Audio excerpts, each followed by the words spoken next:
बेचारा कोई, इसकी मदद करो ना। भोले बाबा बोले पार्वती ऐसे लोग तो हजारों मिलेंगे, चलो जहां भी चलना है। बोले नहीं, इनकी बात जरूर सुनो।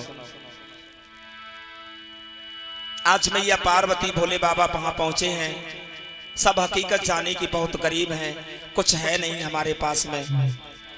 तो भोले बाबा ने एक छोटा सा शंख दिया और कहा ये शंख ले जाओ, गाय के गोबर से लीप करके इस शंख को रख देना और जो भी मांगोगे तुम्हें वही मिल जाएगा। लेकिन एक बात ध्यान रखना, इसमें एक शर्त है, एक करामात है इस शंख में। क्या? बोले करामात ये है कि अगर तुम्हें इस शंख से एक चीज मांगोगे तो पड़ोसी को दो मिलेंगी, ये करामात है। अब इस शंख लेके घर पे आए, खुश तो बहुत हुए। गाय के गोबर से जगह लीपी, शंख को रख लो। अब सोचने लगे एक मकान बनवा ले। फिर मन में सोची अगर हमने एक मकान बनवाओ तो पड़ोसी के दो बन जाए, हम ना बनवाए। बस शंख को बांधो कपड़ा में, घर में धत्तो और अपनी पत्नी से कह गए बोले हमें कोई जरूरत ना है, हम कछु ना बनवाए, हम तो को मजदूरी करेंगे, अपनो गुजारो कर लिए, लेकिन ये शंख से कछु ना मांगे। मांगे से फायदा का है, हम अगर एक चीज मांगे पड़ोसी को तो मिले, फिर भी हमसे देखी ना जाए। हाँ, अब मजदूरी करके गुजारा कर रहे हैं। एक बार कहीं दूर चले गए कुछ दिनों के लिए। पत्नी ने सोचा हम अकेले मुसीबत कब तक उठाएं, इस शंख को आजमा लेते हैं, कुछ मिलेगा कि नहीं। पत्नी ने गाय के गोबर से जगह लीपी, शंख को रखो और हाथ जोड़ के बोली हे भोले बाबा के शंख, हमारा एक बहुत सुंदर मकान बन जाए। कहने की देर थी, भगवान की कृपा में कहां देर होती है, बहुत सुंदर मकान बन के तैयार हो गया। लेकिन बराबर में देखी तो पड़ोसी की दो कोठी ठाड़ी।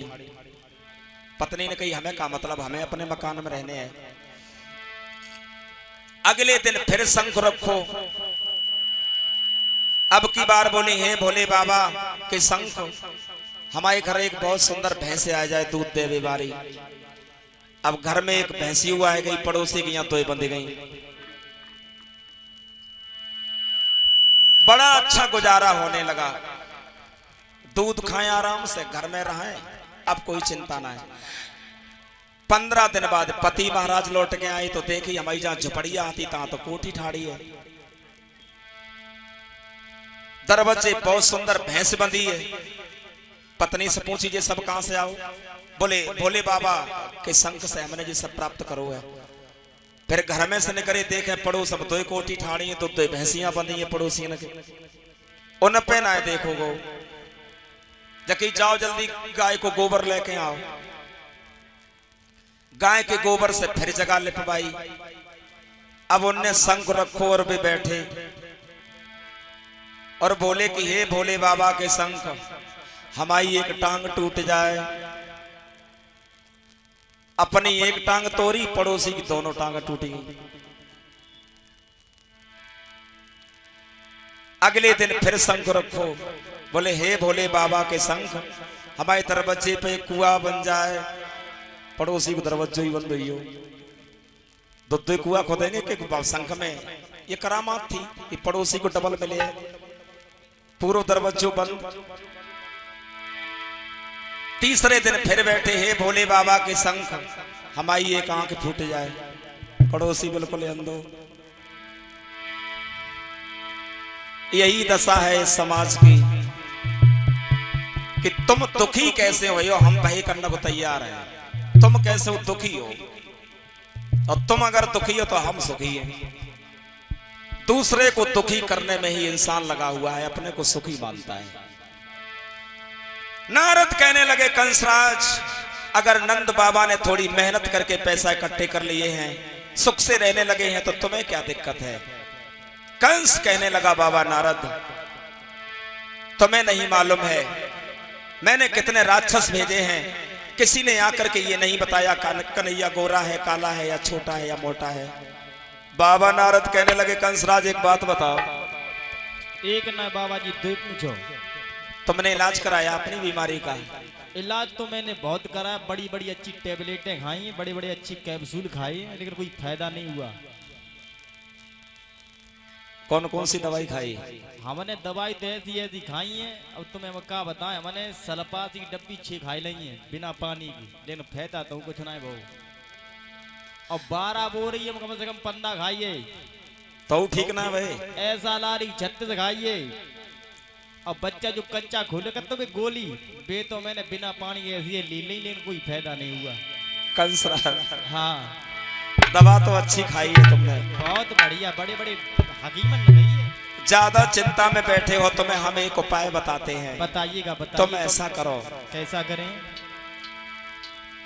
नंद बाबा के लिए खत लिखो और उसमें ये लिख दो, बाबा नंद कल हमें कमल के पुष्पों की आवश्यकता है, और वो कमल पुष्प काली देह में मिलते हैं। काली देह में कालिया नाग रहता है। अगर कोई फूल तोड़ने के लिए चाहेगा तो समझ लो वो मर गया। सत्य बात है बाबा नारद। और अगर फूल ला करके नहीं देते हैं तो तुम नंद बाबा उनके दोनों बेटों को और समस्त वृंदावन वालों को पकड़ करके जेल में डाल दो। ठीक है बाबा जी, ठीक है। आज भोजराज कंस ने खत लिखा है, अत्र कुशलम तथास्तु, वृंदावन के बसने वाले बाबा नंद कल हमें कमल के पुष्पों की आवश्यकता है। अगर तुमने कमल पुष्प नहीं भेजे तो हम समस्त वृंदावन वालों को पकड़ करके जेल में डाल देंगे। ये खत जब चढ़कर के वृंदावन में आया है, बाबा नंद ने पढ़ा है तो रोने लगे बैठ करके। यशोदा पूछने लगी क्यों रो रहे हो? बाबा नंद कहने लगे हैं, यशोदा हम तुम्हें क्या बताएं अपने दुख का कारण।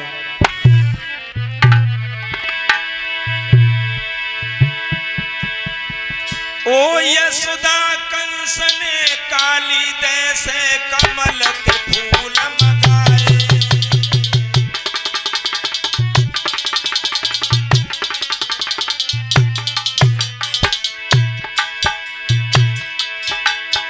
अरे प्राण प्यारी कंस ने काली दे से फूल मगाए, बाकी धमकी सुन के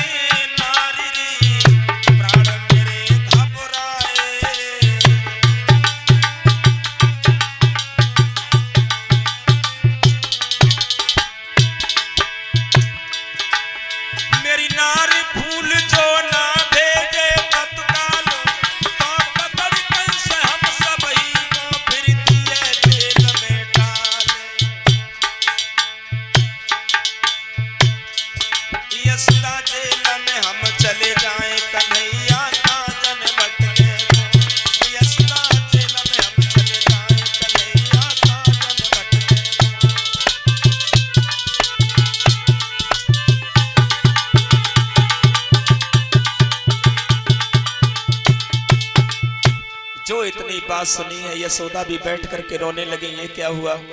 जिस दिन से हमारे घर में कन्हैया और बलराम ने जन्म लिया है, इस पापी कंस ने एक भी दिन चैन से नहीं सोने दिया। कोई ना कोई उत्पात करता रहता है और अब खत भेजा है। बैठे बैठे रो रहे थे बाबा नंद यशोदा। तब तक खेलते हुए भगवान श्याम सुंदर आए हैं।